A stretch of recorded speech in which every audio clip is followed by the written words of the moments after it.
सट्टा मटका का सटीक जोड़ी का ट्रिक मटका किंग करते थे इस्तेमाल और आज भी है कारगर। मुंबई 1960s का दौर, मिलों की आवाज़, भीड़ से भरी लोकल ट्रेनें और सपनों के पीछे भागते लाखों लोग। लेकिन इन्हीं गलियों में एक ऐसा खेल जन्म ले रहा था जिसने आने वाले कई दशकों तक मुंबई की रातों, अंडरवर्ल्ड, बॉलीवुड और आम आदमी की जिंदगी को बदल दिया।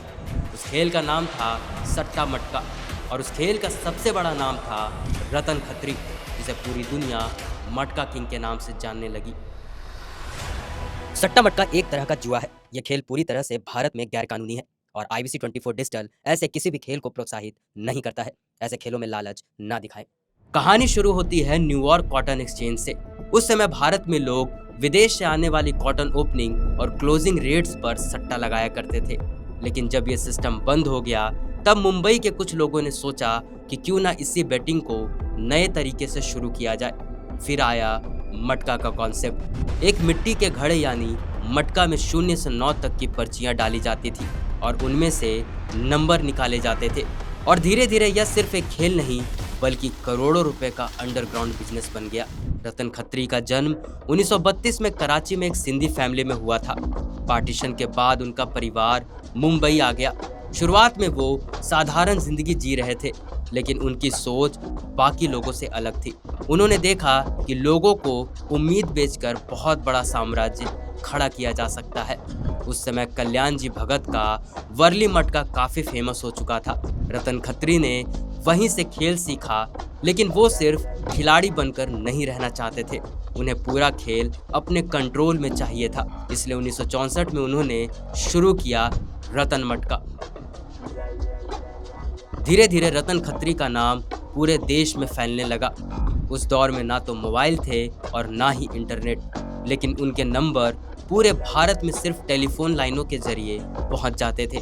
मुंबई से लेकर दिल्ली, कोलकाता और चेन्नई तक बुकीज का एक विशाल नेटवर्क काम करता था। कहा जाता है कि 1970s तक उनका डेली टर्नओवर लगभग 1 करोड़ रुपए तक पहुंच चुका था, जो उस समय के हिसाब से बहुत बड़ी रकम थी। मिल मजदूर, व्यापारी, छोटे दुकानदार, बॉलीवुड से जुड़े लोग, पुलिस और नेता, हर कोई इस खेल से जुड़ चुका था। लेकिन सबसे बड़ा सवाल आज भी वही है, क्या रतन खत्री सच में सटीक नंबर निकालते थे? बहुत से लोग मानते थे कि उनके पास कोई सीक्रेट फॉर्मूला था। कुछ लोग उन्हें जादुई दिमाग वाला इंसान कहते थे। लेकिन अगर गहराई से समझा जाए तो ये पूरी तरह मैजिक नहीं था। ये पैटर्न एनालिसिस, प्रोबेबिलिटी, साइकोलॉजी और नेटवर्क पावर का कॉम्बिनेशन था। मटका में पुराने चार्ट्स को बहुत ध्यान से देखा जाता था। कौन सा अंक बार बार रिपीट हो रहा है, कौन सी जोड़ी लगातार आ रही है, कौन सा पैनल लंबे समय बाद खुल सकता है। इन सब चीजों का एनालिसिस होता था। कई खिलाड़ी ओपन क्लोज अंक का कैलकुलेशन करते थे। उदाहरण के लिए, अगर किसी पैनल के डिजिट्स का जोड़ 9 आता है तो 9 को लकी माना जाता है। लेकिन सच ये है कि उनमें कोई गारंटेड साइंस नहीं थी। यह सिर्फ ट्रेंड्स और प्रोबेबिलिटी पर आधारित अंदाजे होते थे। रतन खत्री की सबसे बड़ी ताकत नंबर नहीं बल्कि लोगों की साइकोलॉजी समझनी थी। वो जानते थे कि भीड़ किस नंबर पर ज़्यादा पैसा लगाएगी। अगर पूरा मार्केट एक ही नंबर पर हैवी बैटिंग कर रहा है तो दूसरे नंबर के आने की संभावना बढ़ सकती थी। यानी खेल सिर्फ गणित का नहीं हुआ था, बल्कि इंसानी लालच और उम्मीद को समझने का था।